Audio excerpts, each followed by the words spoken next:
Good morning and a happy Christmas Eve to anyone observing today. I was thinking that I was going to be a person of the world today and that I've been feeling well enough the past couple of weeks that I thought I would like wear something cute today to celebrate with myself. But I woke up in the night. I had some really dumb sleep. I've been sleeping not great lately, but I've also been drinking a lot of kombucha and eating chocolate, which is not something I usually do, and I'm finding myself eating it later in the day. So it caught up with me after a while, and so I thought, well, let me take out all the caffeine so that I can get to sleep tonight. So I did that yesterday, and didn't still really couldn't get to sleep till about midnight, which is pretty late for me at this stage of where my body's at, and like super late. And so I'm still not feeling well now. So my brain's working a little bit slowly, but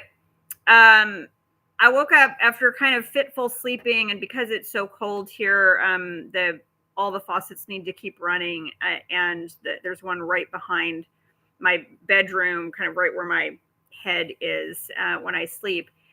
And after a few nights of that, I think that's keeping me up because it's not like in a steady stream in that particular faucet. It's coming out a little bit wonky. So I was noticing that keeping me awake a bit. And so I adjusted that as well as I could.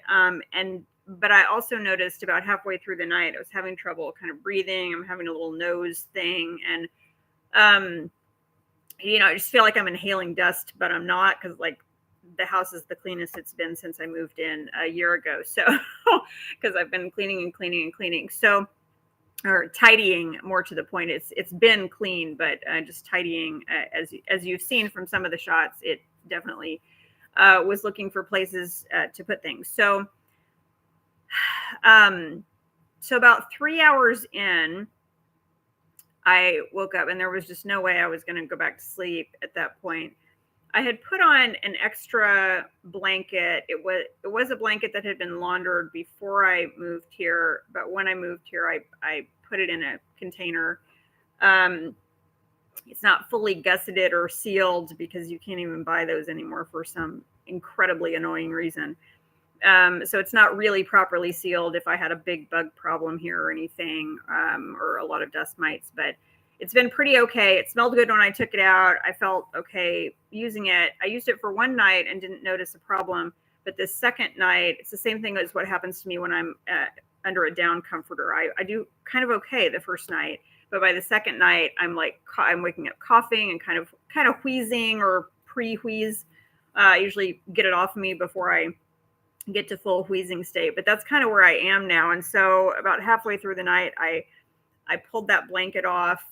We have not lost power, which is amazing because in all the cities that I'm seeing, there's been a lot of power in and outs and really like thoughtless blackouts where, they're kind of turning power on for a few minutes and then taking it off and putting it on and off all day, which, that must have been someone's idea who wasn't raised to do any kind of housework, because you can't possibly, that's okay if you're, just you have your baby monitor on, it goes off for a minute and it comes back on a few minutes later.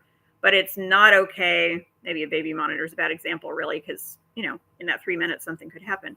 But, it works okay if you're working on your computer or something. Although your internet, will be sketchy. But it doesn't work at all for, if you're doing laundry, if your dishwasher is on, if your oven is electric, which most people in the city have. And so it's really quite something to think about. So since everybody has already been losing power and we have not, I just thought maybe everybody's power was still up, but it hasn't been. People have had a lot of trouble in cities for some reason. Wind is usually what knocks hours out, and it hasn't. So it's kind of amazing. But at this point, I think we're out of the worst of the weather. It's still very cold at night, but even last night around 9 o'clock, I put out 2 partially open juice bottles for people to come pick up today if they wanted. And they didn't even freeze. They're pasteurized juices, and they're just juices that I've had for a long time, and I don't need anymore. One of them wasn't even mine. It was here when I got here. So I put it out there partly just kind of because I was curious, like how fast it would freeze. It wasn't even frozen this morning. So even if it got down, I mean, it got down to 10 or 15 or something, and the real feel temp is around 1 degree. Yesterday, we must not have had any wind, and it wasn't cold enough to be sitting there for, the better part of 12 hours and be freezing. So, what does that mean? So but what I noticed at the same time that I took that comforter off was that was also the first night that I tried some mulberry silk pillowcases.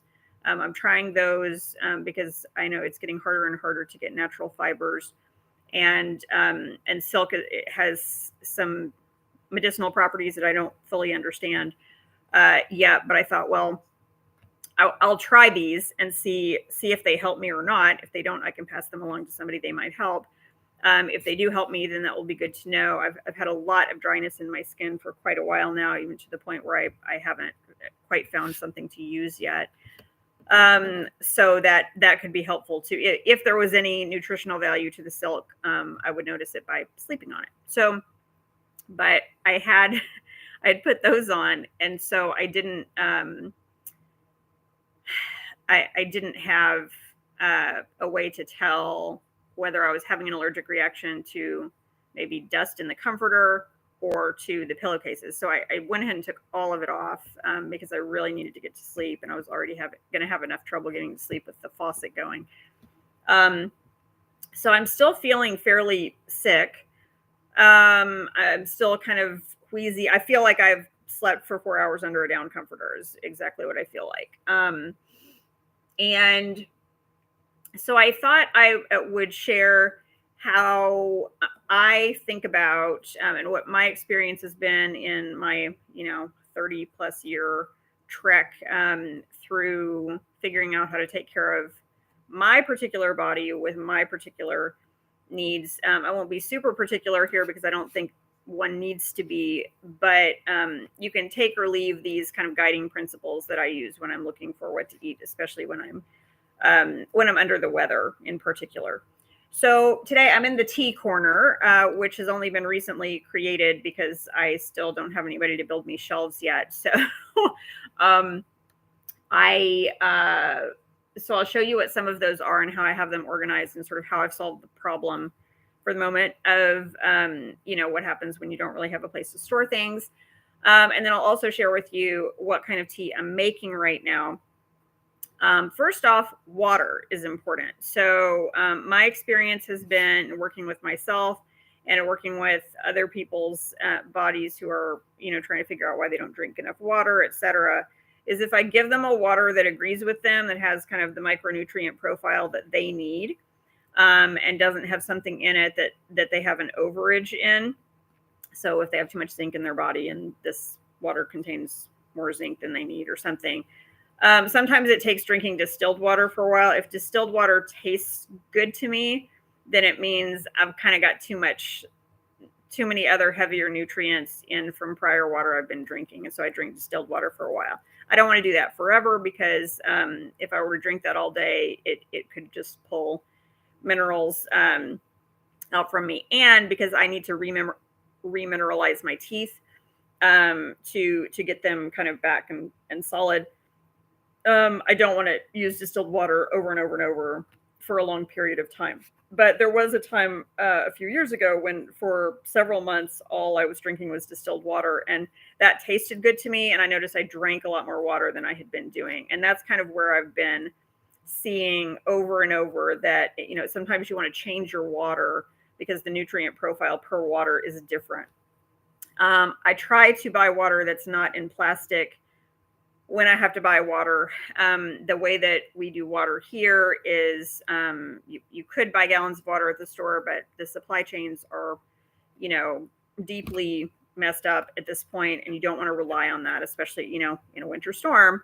For example, like I have 20 gallons of water sitting in my front room in gallon containers that I go and get from the machine.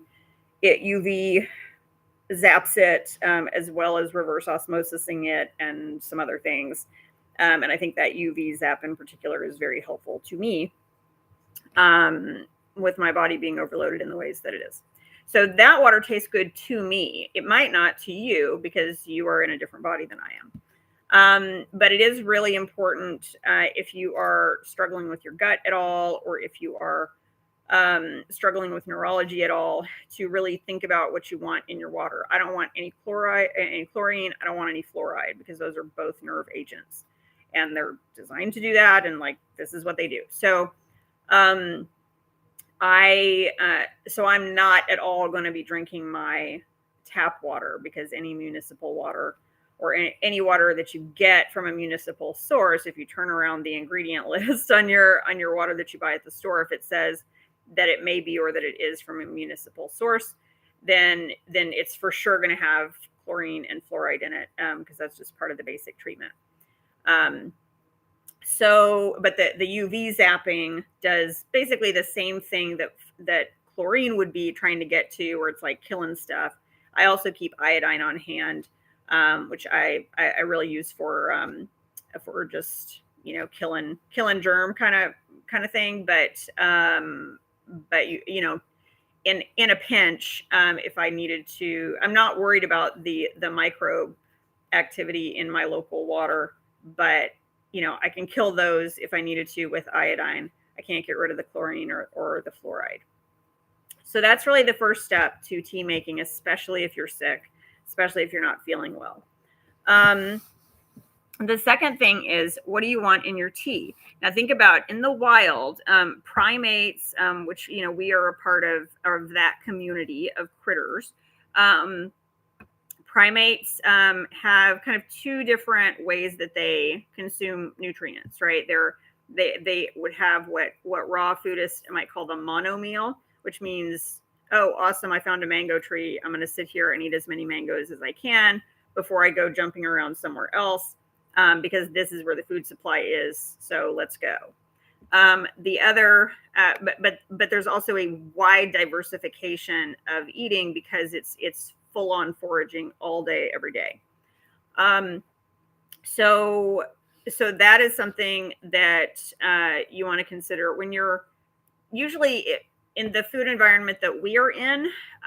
Diversification is going to be your friend, because already anything that looks diverse on your plate just sort of isn't, because, you know, whereas there used to be 5,000 or whatever, you know, native corn varieties, which would all have different nutrient profiles that you might be eating from, as you live nomadically during the seasons. Especially, this is something that those of us who have lived homelessly understand very well, that, you know, once the temperature gets untenable one place, you just got to keep moving. You try to find somewhere that's going to be tenable, and that has implications for our diet.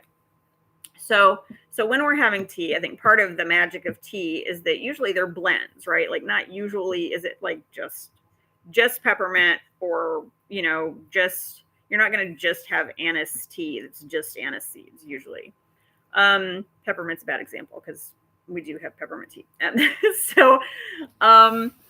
But I'll show you what I'm doing today, storage wise. And this is what I've done. In fact, I'll show you the storage first.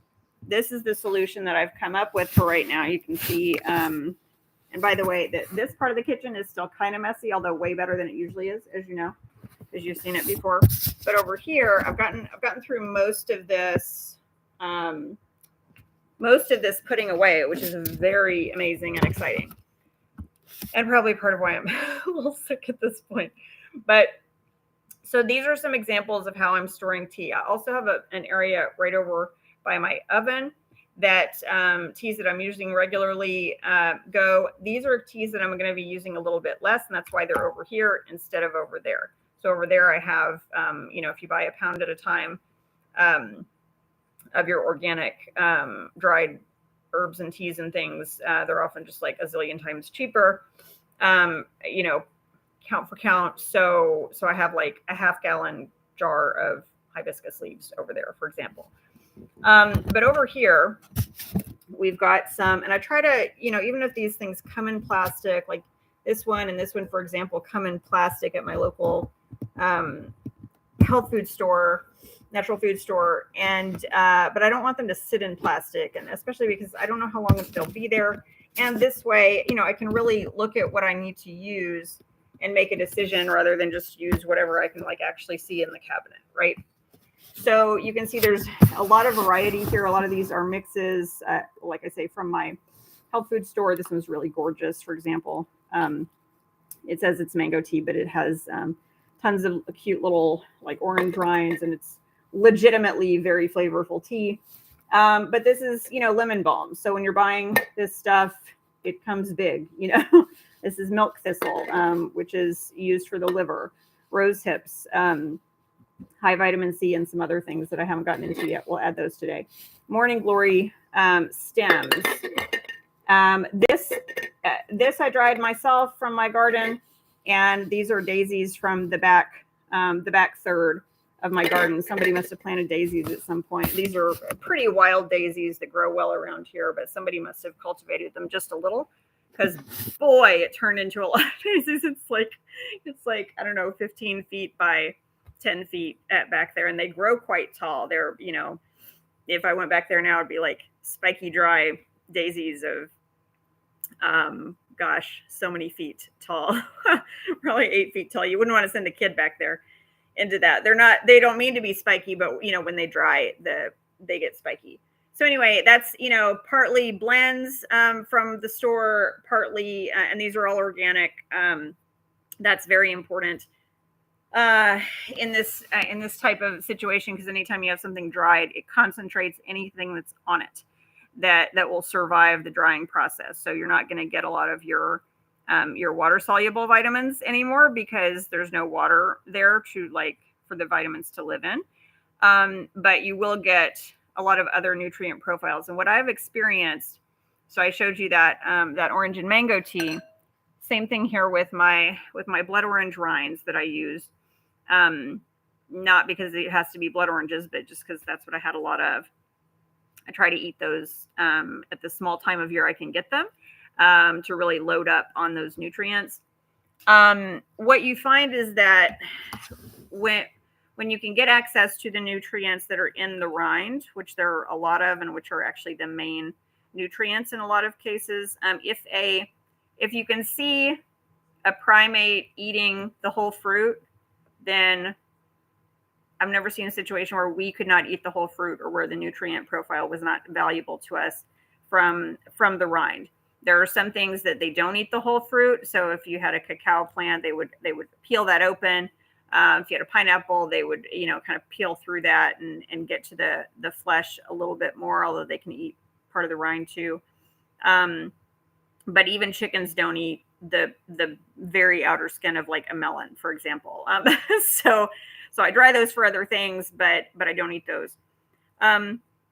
So the way that I'm going to construct my tea for the way that I feel right now, bear in mind that, like, again, as primates, if something smells good to me, that's a signal that there's something in my body that's aligned to that right then. That's like, oh yes, that smells like a food to me. Have you ever had a food at a Christmas dinner, even perhaps, where somebody's like, oh yes, I need like 8 pounds of that, and you're like, gross, I don't want any of that. Your different bodies, you need different things. So what I tend to do is, unless I'm super clear on exactly what I need, which I'm not usually when I don't feel well, because your brain isn't operating the same way, and I have an old head injury that also scrambles up some cellular, sorry, I can't speak, and that's part of what it scrambles up. Some of the pathways. So I smell it. I'm like, does this smell like something that's attracting me or, repelling me right now? This smells kind of bitter to me today, but it smells bitter to me in a way that I'm like, yes, I want a pound of that.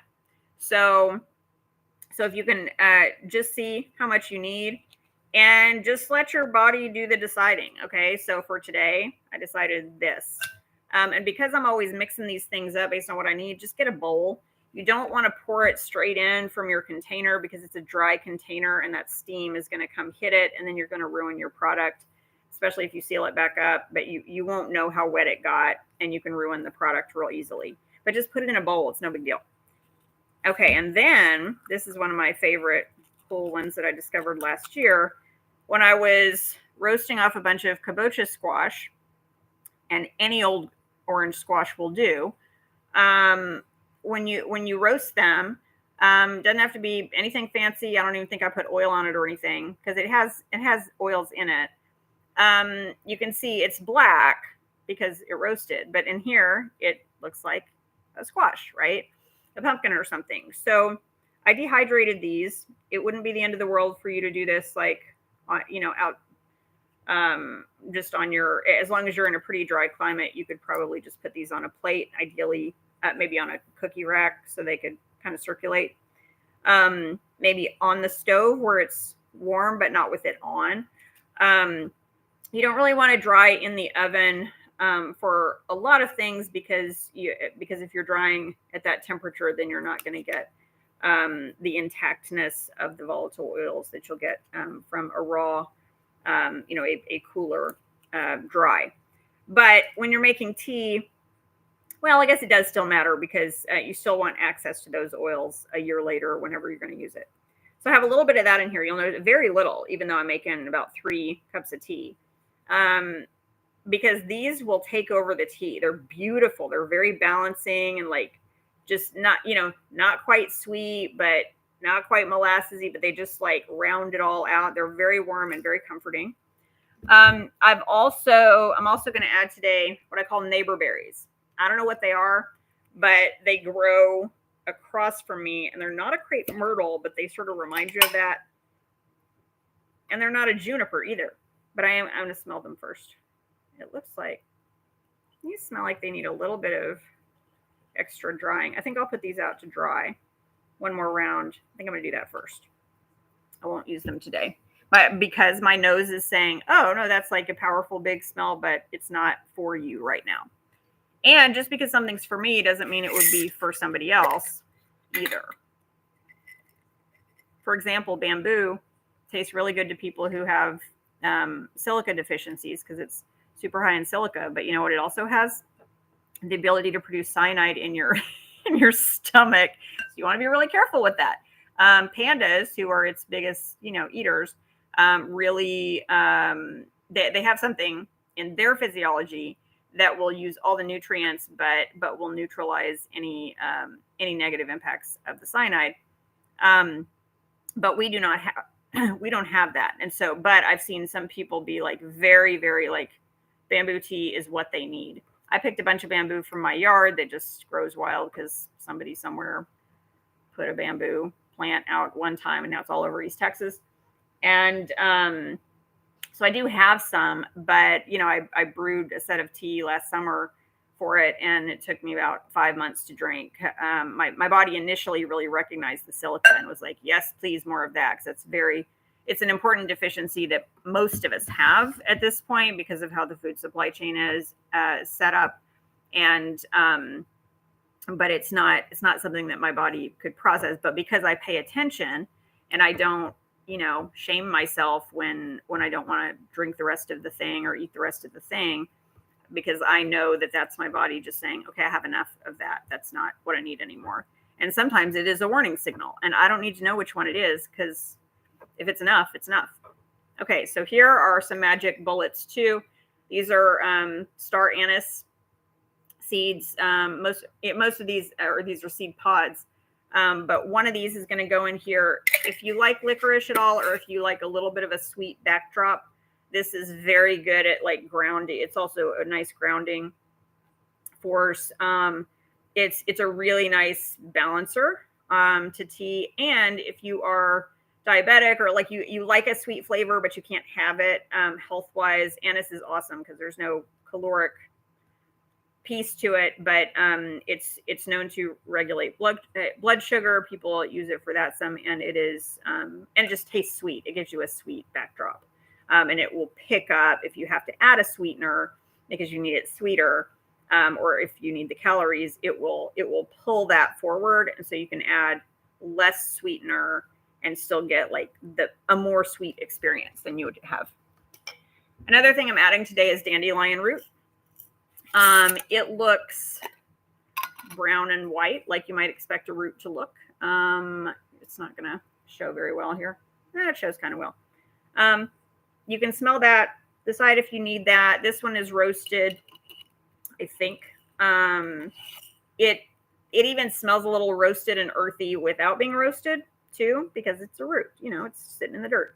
So it's going to have, a better ability to kind of pull in all of those micronutrients that you get in a good soil. And keep in mind that a good soil is a probiotic. When I was in Costa Rica years ago at a farm where it was,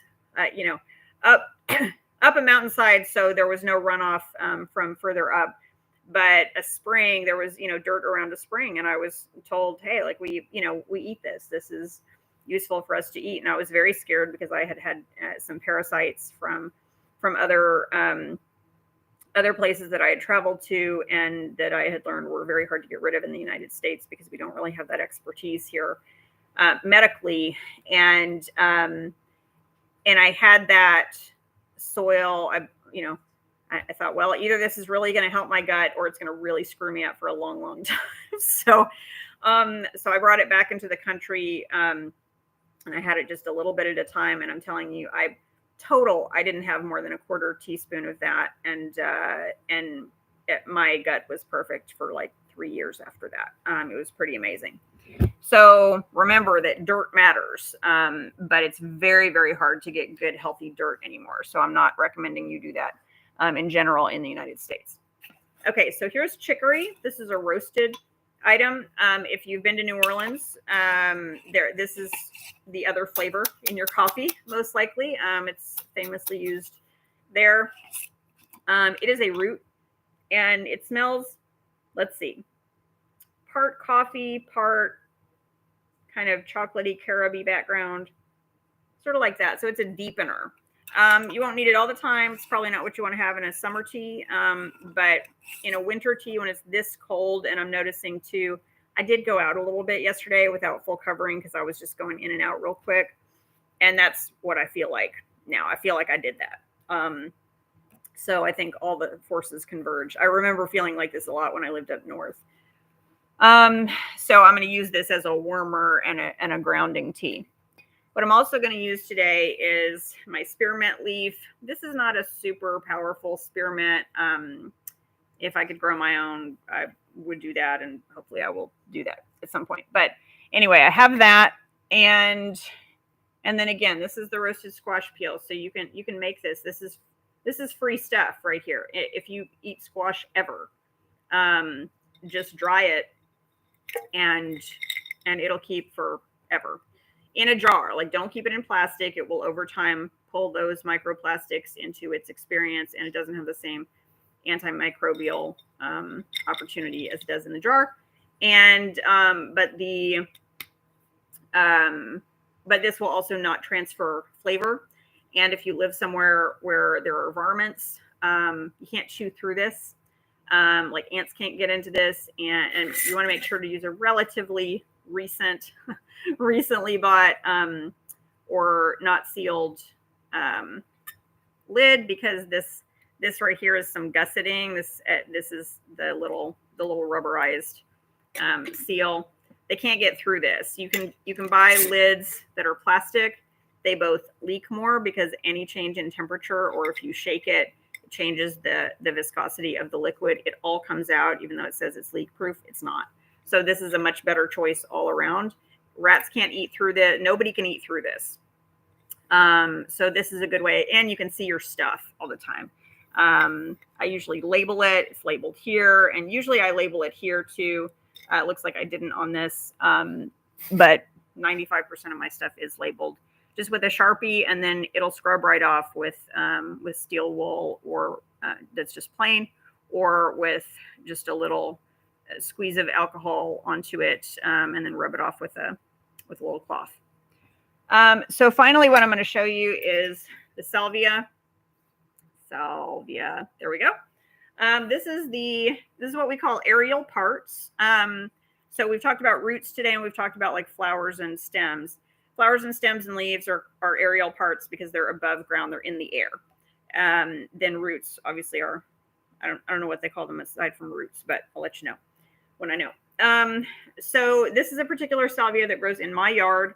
It grows wild here on its own. It, maybe they had a seed or two at some point, but it just grows in this yard. I haven't seen it anywhere else around here.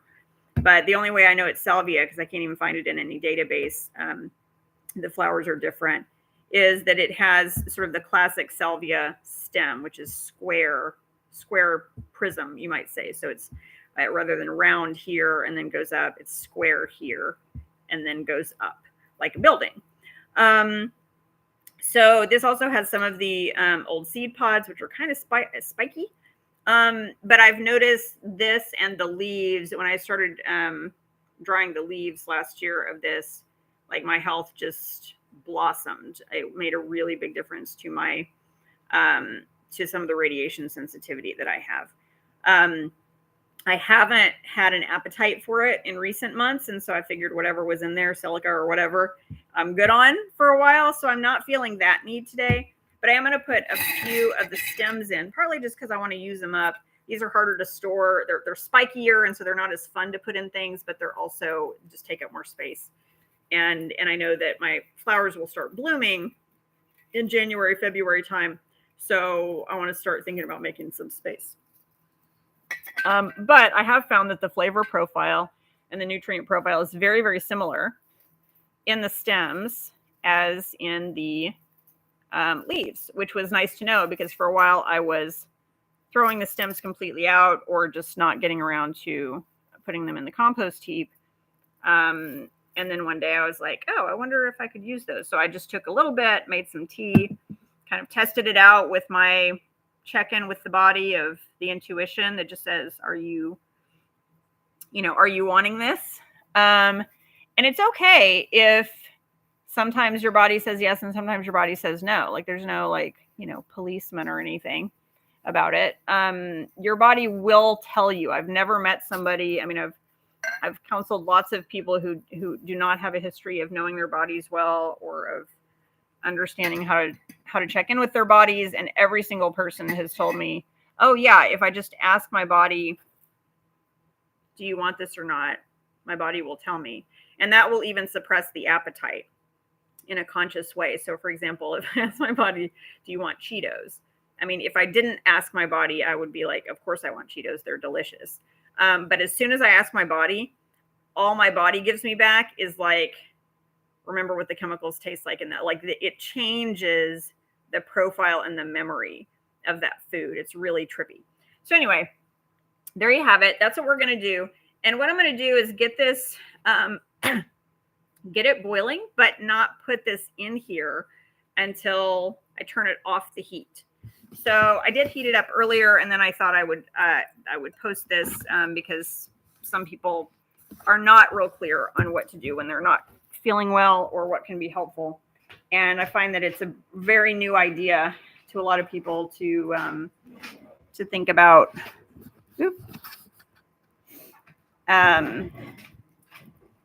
Checking in with their body on what they need, rather than just being like, oh, the marketing of this tea company is that this is going to work for my immune function today, which is kind of ridiculous. So this, I have some hot water already from when it heated up, but this is not going to be hot enough. You can see the steam coming up a bit, but that's not hot enough. Although it smells like it smells like I didn't quite clean it. I can't think of when I would have made something and not cleaned it. So I'm going to give that a couple minutes, get it to where it's moving around, but maybe not a full boil. Usually this takes between 3 and 6 minutes. Check with your stove and then put on a timer so that you don't ever boil it away, but you get it hot enough for what you need. And then I'm just going to add these in. I'm going to dump it and then swirl it around, or if I have a spoon nearby, I'll put it in there. But it's fine for it to steam. If it's sitting on the top, it'll steam. and that's okay too. But with those bigger pieces, especially like a citrus rind or something, I may want to dunk that so that it has more time to kind of percolate. What I am going to add, though, and I'll show you another thing I have, is some of this rind. Whenever I'm done with my juicing of my citrus, I hold these. Oops, see, I'm smelling that. My body's like, no, not that. It's saying lime, actually. So, where's my lime? I don't know. Where did it go? I've cleaned everything, and I don't know where certain things are yet. There we go.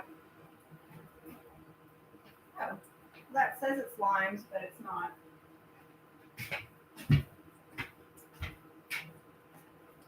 I know I'm drying one, though. Just get one of those. Yeah. This is a lime that I juiced already. So I'm going to add this. It's dry, but limey. And because my water was already hot, it's already starting to dance around a bit. So I'm going to show you what that looks like. Yeah. See, it's just on the cusp. I'm going to go ahead and turn it off. You're going to turn off your heat. You don't want to lose all your water because, you know, you bought that water. It's not like it was free. And goodness knows it's not free to the planet right now either. So, because we don't have much left. So I'm going to give that a little stir. So you just dump it in. It's no big deal. And I'm just going to stir it for a second because I want to get that lid back on so that steam doesn't keep leaving. And I just leave that on there. You know, when you're not feeling well, you may not have energy to just be futzing around cleaning up all your stuff. And that's okay because this tea is completely fine. I mean, really, most tea is completely fine to just hang out for a couple of days. After a couple of days, it gets sketchy. If you get to a third day, as long as it's not molding, you can heat it back up. And I often, from my mixes, will use them one more time also. You can do that if you want. But I'm going to let that sit probably about 10 minutes. You could get away with about 5 if you needed to, but I just like mine kind of heavier. And I'll need to catch my breath. I'm, not able to do anything fast, as you know, from me telling you everything about everything for the past 37 minutes. Oh, and one of my containers has, part of what happens when I don't feel well is my coordination suffers, and I guess my neighbor berries didn't have a seal on them. They didn't have their screw lid on them, so they kind of jumped around. So I'm going to leave you with that. I hope those are helpful kind of guiding principles. If you're new to tea making, if you're not new to tea making, you didn't need to watch this video at all, and you probably already turned it off. But if you're new to tea making, or you're new to kind of listening to your body, especially when you're not feeling well and like our brain doesn't work very well at that point, I hope this was helpful. You can also be creative. Like I have some pineapple rings that are dried over there too, and you can use those if you want. And when you're using edible things that are like easy to chew like that, you can make a tea, but you can also like put them in your oatmeal. Make a fresh oatmeal and throw them in there, and it'll still have, it'll do some of what that tea does. But tea making is really mostly about using things that we can't eat straight out, but kind of pulling some of those nutrients in. We'll do another video on tinctures when I figure out how to make tinctures, because I know those are actually more effective. They're more cost effective, and they're more effective in general. But I need to get more information on how to make tinctures that are not alcohol based. I'm being able to have a teeny tiny bit of alcohol right now without bad effects, but that's why I haven't used tinctures in a long time, and because the tinctures I've had from other people don't work for me. So I'll figure it out, but not today. So happy Christmas Eve to you. I believe Hanukkah started yesterday. but I don't have friends to guide me on that right now. Super bunch. So, but I believe that it did maybe at sundown. So it is officially Hanukkah now. Happy Hanukkah to you. And we will see you soon.